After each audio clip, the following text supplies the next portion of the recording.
Dəniz sezonuna az qalıb və bəzi məsələlər yenidən gündəmə gətirilir. Əsas problemlərdən biri Xəzər sahillərində ödənişli çimərliklərin sayında ciddi artımın müşahidə edilməsidir. Adətən bəzi özəl obyektlər sahil zolağını zəbt edir. İnsanlara 4-5 dəfə baha xidmət təklif edirlər. Bu da istər-istəməz narazılıq yaradır. İddialara görə bələdiyyələr sahil zolağını sahibkarlara icarəyə verirlər. Özəl çimərliklərə də dövlət tərəfindən nəzarət edilmir və batma hallarında məsuliyyət daşıyan olmur. Yeni sezonda da oxşar halların təkrarlanmaması üçün hansı addımlar atılmalıdır? Bu məsələ necə tənzimlənməlidir?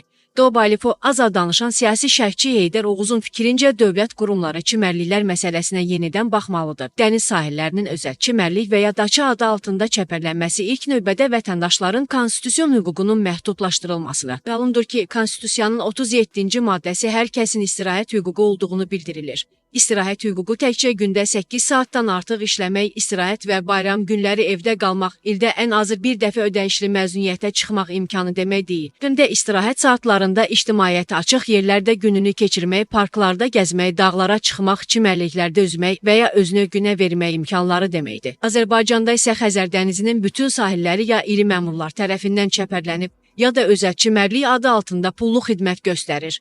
Bəyə çıxır ki, Azərbaycan vətəndaşları öz istirahət hüquqlarını pulla satın almalıdır. Ya ömrü boyu işləyib qazana bilməyəcəyi pulları verib daça almalı, ya da kimlərinsə çəpərləyib özəl çimərliklər adlandırdığı yerləri bir neçə saatlığa kirayə götürməlidir. Halbuki pulla əldə olunan ayrıcalıq imtiyaz hüquq sayıla bilməz.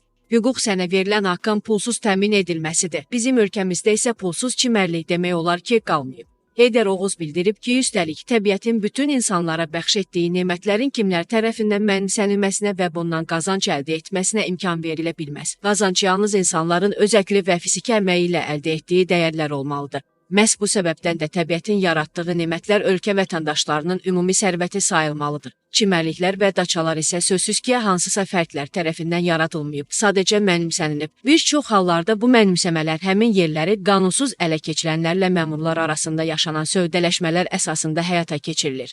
Bunun adı isə ən yaxşı halda korrupsiyadır. Elə bu səbəbdən də çimərlik və daçaların hasarları sökülməli, onlar bütün vətəndaşların pulsuz istifadəsinə verilməlidir. Kimlərsə çimərlik sektorundan pul qazanmaq istəyirsə, bunu öz xidmətləri sayəsində qazanmalıdır. Məsələn, deyək ki, istəyənə çay dondurma sataraq yaxud xüsusi qayıqlarla ekskursiyalar təşkil edərək bundan qazanc əldə edə bilərlər. Ancaq sırf çimərliklərə girib orada istirahət edənlərdən haqq istəmək yol verilməzdir. Bələdiyyələrin işinə gəldikdə isə siyasi şərhçi bildirib ki, onlar bu işi təşkil etdiklərinə görə kiminsə əlinə baxmamalıdır. Çünki insanların istirahətini təmin etmək onların bir nömrəli vəzifələrdir və bu vəzifəni yerinə yetirmək üçün o postlara seçilirlər.